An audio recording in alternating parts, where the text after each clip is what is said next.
Hello friends, welcome to my channel enjoy gardening.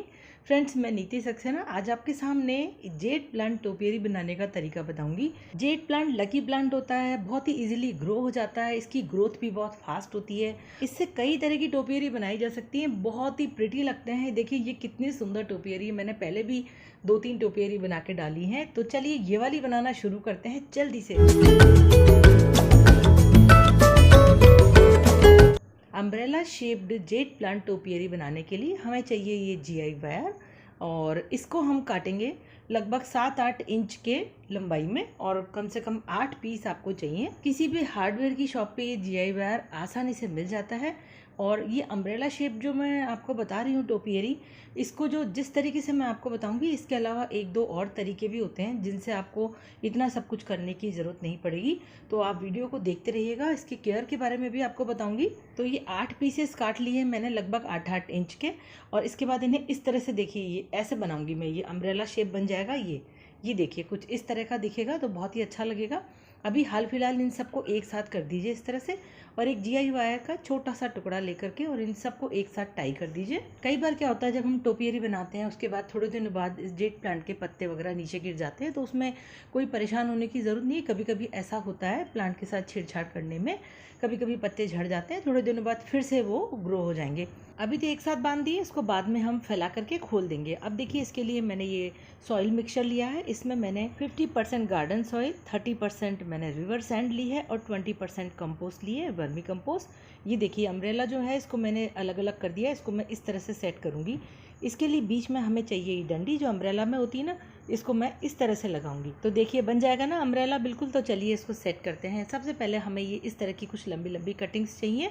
अगर आपके पास हो तो ठीक, नहीं तो नर्सरी से ला सकते हैं। बहुत ही कम रेट में ये जेड प्लांट मिल जाता है। इनके नीचे के पत्ते जो हैं हम काफ़ी हद तक काट देंगे, यानी आधी कटिंग तक हम इसकी लीव्स काट देंगे।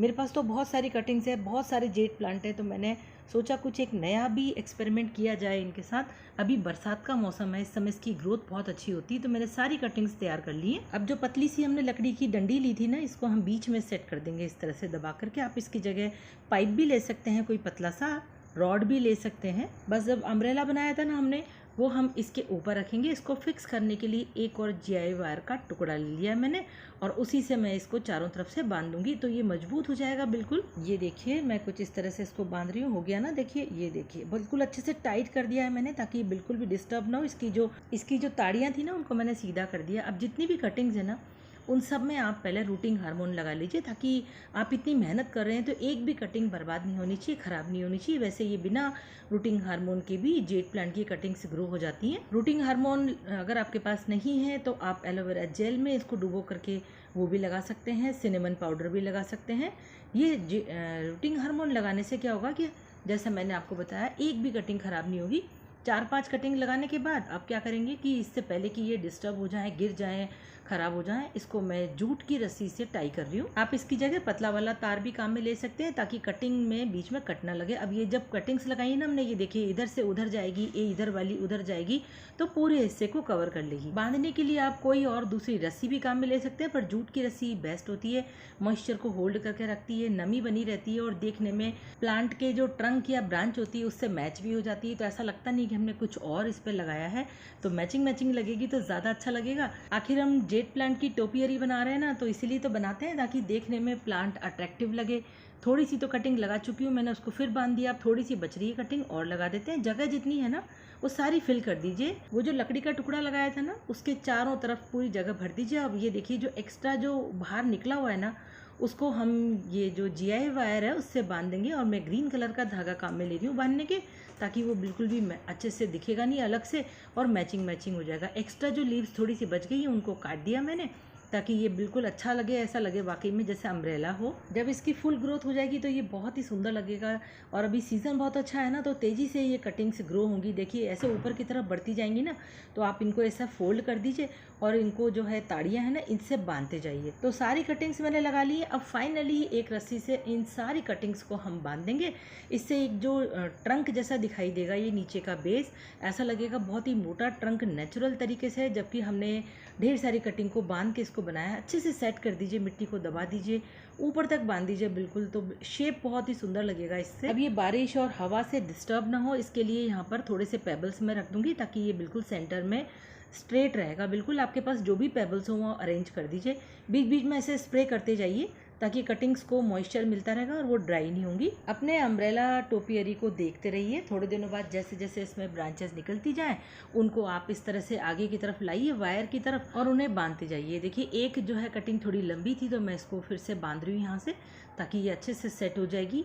और जैसे जैसे आगे बढ़ती जाए आप उसकी कटिंग भी करते जाइए। देखिए ये 15-20 दिन के बाद का वीडियो है, थोड़ी सी ग्रोथ हो चुकी है मेरी टोपियरी की, थोड़े से पत्ते झड़ भी गए हैं। मैंने एक बॉल शेप टोपियरी भी बनाई थी और एक राउंड भी बनाई थी, आप लेफ्ट में देख सकते हैं, राइट में भी देख सकते हैं, दोनों की पिक्चर मैं आपको दिखा रही हूँ। अब इसकी और अच्छी ग्रोथ या हरी हरी पत्तियाँ, ढेर सारी पत्तियाँ लाने के लिए 1/4 चम्मच इसमें NPK डाल दीजिए, इससे इसकी ग्रोथ बहुत अच्छी होगी। 15 दिन बाद फिर एक बार इसको रिपीट कर दीजिएगा। थोड़ा सा इसमें मैं वर्मी कंपोस्ट भी डाल रही हूँ, इससे ये इसको और ज़्यादा एनर्जी मिल जाएगी अच्छे से। लगभग 2 चम्मच के आसपास मैंने वर्मी कंपोस्ट डाल दिया है। अब जैसे जैसे कटिंग ज़्यादा बढ़ती जाएँ थोड़ा सा इन्हें काटते जाइए, इससे फ़ायदा ये होगा कि बीच में से जो है नई ब्रांचेस आएंगी छोटी छोटी और इसको घना बनाएंगी। देखिए अब लगने लग गया ना घना। ये लगभग 1.25 महीने के बाद का वीडियो है और मैं फिर से एक बार फर्टिलाइज़र रिपीट कर रही हूँ जो मैंने पहले डाले थे, वर्मी कंपोस्ट और NPK। पानी ज़्यादा बिल्कुल नहीं डालना है, ओवर वाटरिंग करेंगे तो पत्तियाँ पीली पड़ के नीचे गिरना शुरू हो जाएंगी। मिट्टी बिल्कुल ड्राई हो जाए तभी अच्छे से पानी डालिए और इसे फुल सनलाइट में रखिए, तभी अच्छे से ग्रो होगा। मैं इसको थोड़ा सा और अट्रैक्टिव बनाने के लिए इसमें कुछ पेबल्स डाल रही हूँ। आपके घर में जो भी पेबल्स हों, बजरी में जो छोटे छोटे पेबल्स आते हैं वो इसको लगा सकते हैं। थोड़ी सी क्रिएटिविटी और दिखाने से टोपियरी और भी ज़्यादा सुंदर दिखने लग जाती है। देखिए अब लग रही है ना बहुत ही सुंदर। ये शेप बिल्कुल वैसा ही लगता है जैसे एक बड़े पेड़ का छोटा रूप हो, बहुत ही सुंदर लगता है। मेरा मन कर रहा है इसमें और थोड़ी सी कुछ सजावट करने का, तो क्रिएटिविटी तो आपके ऊपर डिपेंड करती है, आप जो चाहे इसके साथ करें। देखिए ये ब्रांच थोड़ी सी लंबी लंबी हो गई है तो मैं इनको काटूंगी यहाँ से अभी। देखिए मेरे पास छोटे से ये बुद्धा जी हैं, वो भी मैं बीच में बिठा दूंगी। मैं अक्सर कुछ ना कुछ इस तरह की जब बनाती रहती हूँ तो मैं बीच में बुद्धा जी जरूर बिठा देती हूँ। और ये छोटी छोटी 2 डक्स हैं, ये बीच में लगा देते हैं तो थोड़ा सा अट्रैक्टिव और हो जाएगा। देखिए कितनी खूबसूरत लग रही है, छोटी हट भी लगा दी है मैंने। पेबल्स रखने से 2 फायदे होते हैं, एक तो ये देखने में बहुत ही सुंदर लगता है, दूसरा बारिश जब ऊपर से गिरती है इस तरह से खुले हुए पॉट में तो मिट्टी उछल के बाहर नहीं आती, नीचे ही रहती है और आपका पॉट गंदा होने से बच जाता है। मेरे पास जितने भी टोपियरी या इस तरह से बनाए हुए प्लांट्स होते हैं बोनसाई टाइप के, मैं सब में इस तरह से पेबल्स लगा देती हूँ, इससे मिट्टी उछल के बाहर नहीं आती और दूसरे गमलों को भी गंदा नहीं करती।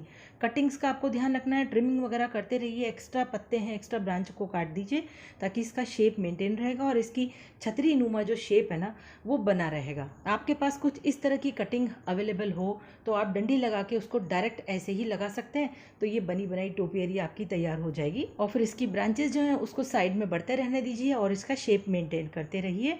मैंने देखिए छोटे छोटे 2 और इस तरह से प्लांट तैयार किए। ये टर्टल वाला पॉट है मेरा छोटा सा, ये देखिए मैंने इसी तरह का बिल्कुल छोटा रूप बनाया है, ये मिनिएचर बनाया है मैंने। एक और ये हांडी है मेरे पास, देखिए उसमें भी मैंने ऐसे ही छोटा सा लगाया है। ये मिनिएचर है, बहुत ही सुंदर दिखते हैं। तो फ्रेंड्स कैसी लगी मेरी ये umbrella shaped jade plant topiary? अगर अच्छी लगी तो वीडियो को लाइक कीजिए, दूसरों को शेयर जरूर कीजिए, चैनल को सब्सक्राइब करना बिल्कुल मत भूलिएगा। Bye bye.